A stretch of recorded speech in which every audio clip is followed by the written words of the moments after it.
All right, this is the triangle, the diagram for exercises 16 through 19, and it says to use the given information. In this problem, it says that V is the centroid of triangle RST. So V is the centroid. Centroid is your point of concurrency for your medians. And I should know that a median is a line that goes from the vertex to the midpoint of the opposite side. So from the definition of centroid, you should know that these lines right here are the medians. That means that this side, this SX here is equal to XT, so I'm going to mark in my congruencies. And if this is also a median, that means UT is equal to RU. So I pointed out my congruencies here. That also means that RW is congruent to WS, so I need to mark my congruencies there. All right, so make sure as you're reading the given information that you mark what's given. So by the definition of centroid, they've given me that V is a centroid, I can then mark all of those congruencies there because I know that the centroid is the point of concurrency for medians, and medians intersect the sides of a triangle at their midpoint, okay? Now, they told me that UT is 10, so I've marked that in. RW is 6.25, and SV is 5. So I'm going to go ahead and mark in what else I know. If this is 6.25, then this is 6.25. I mark that as congruent. If this is 10, then this is 10. All right? They also told me that RS equals TS. So this side is the same length as this side, okay? So 6.25 plus 6.2, that means this must be 6.25 and this must be 6.25, which means this length here is what, 12.5, and then this whole side here is 12.5.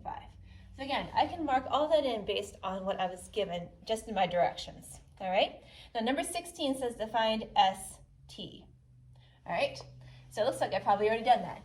ST, I did. Because I knew that if they told me that RS is equal to ST, and if RW is 6.25, and this is the median, that means FWS is 6.25, which means 6.25 plus 6.25 is 12.5. And if RS is equal to ST, which was given to me at the beginning, then ST must be 12.5. All right, so 16 is 12.5. All right, number 17 says to find SU. All right, SU is right here. SU is a median, and here's the centroid. There is a theorem that says that the distance from the centroid from the vertex to the centroid is 2/3 the distance from the vertex to the midpoint of the opposite side. That means that SV equals 2/3 the length. So SV is 2/3 the length of SU. So I'm going to write that down.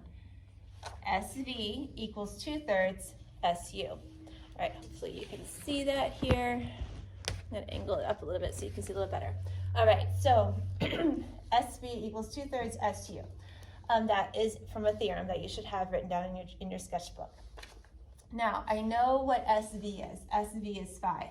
So if SV equals 5, that's a V there, not a U. Then I'm going to replace SV with 5. And I'm going to say 5 equals 2/3 SU. So that helps me because now I only have one unknown. Now I can solve for SU. I've got 2/3 times SU equals 5. I need to get rid of this 2/3. The way I get rid of a fraction being multiplied by a variable is to multiply by its reciprocal. So I'm going to multiply by 3/2 on this side.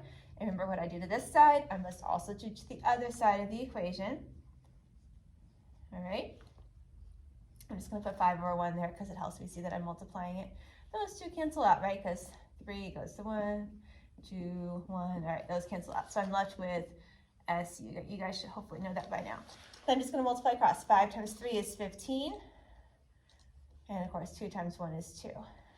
And then you can go ahead and divide that and get 7.5 equals SU. I don't know if you can see that or not. You can't. There we go. So I multiplied across here. 3 times 5 is 15.